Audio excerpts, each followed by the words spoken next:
ভালো নেই আমি বাংলায় গান গাই এর স্রষ্টা প্রতুল মুখোপাধ্যায়। কিংবদন্তি এই গীতিকার, সুরকার ও সঙ্গীত শিল্পী গুরুতর অসুস্থ অবস্থায় কলকাতার SSKM হাসপাতালে ভর্তি হয়েছেন। বর্তমানে আইসিইউতে থাকা এই সঙ্গীত শিল্পী গত সপ্তাহ দুয়েক ধরে হাসপাতালে চিকিৎসাধীন অবস্থায় রয়েছেন। কিন্তু মূলত কোন জটিলতায় ভুগছেন এই কিংবদন্তি এবং তার অবস্থান কতটা শঙ্কাজনক, বিস্তারিত থাকছে প্রতিবেদনের বাকি অংশে।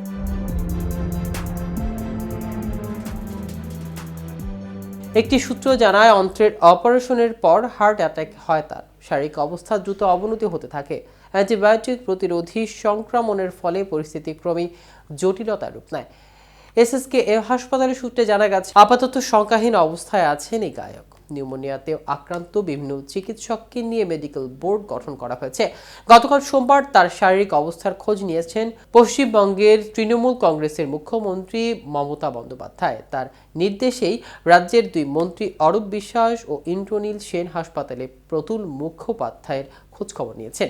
এদিন রাতেও তিনি সংকটজনক অবস্থায় SSKM এর আইসিইউতে চিকিৎসাধীন বলে জানিয়েছেন মেডিকেল বোর্ড। উল্লেখ্য, প্রতুল মুখোপাধ্যায় গুরুতর অসুস্থ অবস্থায় হাসপাতালের বেডে শুয়েও চিকিৎসাধীন অবস্থায় আমি বাংলায় গান গাই গানটি গেয়ে শোনান। কিন্তু সপ্তাহখানেক আগে তার আচমকাই শ্বাসকষ্ট হতে শুরু করে। দেখা যায় হার্ট অ্যাটাক হয়েছে গায়কের।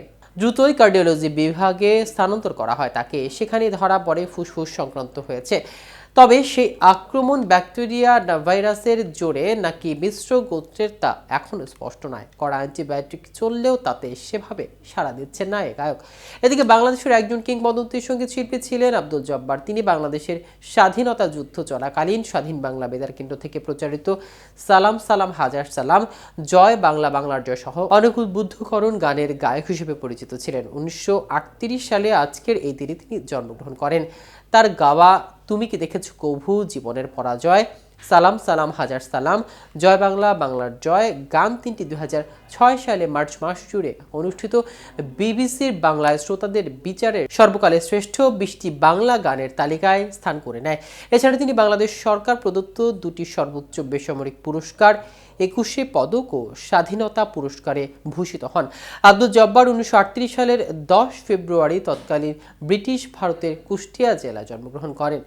1956 সালে তিনি মেট্রিক পরীক্ষায় উত্তীর্ণ হন। তিনি সঙ্গীতের তালিম গ্রহণ করেন ওস্তাদ ওসমান গনি ও ওস্তাদ লুৎফুল হকের কাছ থেকে। জব্বার 1958 সাল থেকে তৎকালীন পাকিস্তান বেতারে তালিকাভুক্ত হন। তিনি 1962 সালের প্রথম চলচ্চিত্রের জন্য গান গান।